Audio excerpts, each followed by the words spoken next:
Welcome to the Tech Egg. Don't get scrambled. Enjoy the video. In this video, I will explain how to play sequence dice. This exciting game combines luck and strategy, perfect for 2 to 4 players. Your main goal is to be the first to create a line of 5 or 6 of your colored chips on the game board.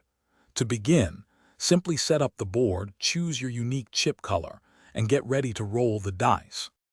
Taking your turn in sequence dice is straightforward. First, you will roll both dice. Next, add the numbers shown on the dice together to get your total. Then you place one of your colored chips onto an empty space on the board that corresponds to that sum. For example, if you roll a 2 and a 3, you would place a chip on a 5 space. If all spaces for your number are taken, your turn ends. Sequence dice features some exciting special rolls. If you roll a 10, you get to remove one of your opponent's chips from the board, except from the 2 or 12 spaces. Rolling an 11 is a wild card.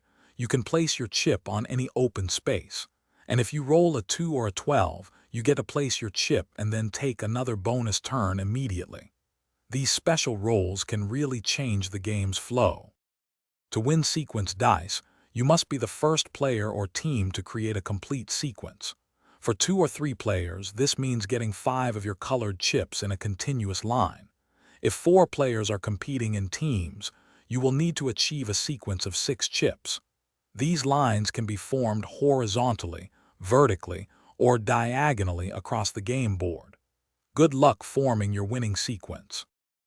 Thanks for watching. Consider subscribing if I helped unscramble your problems.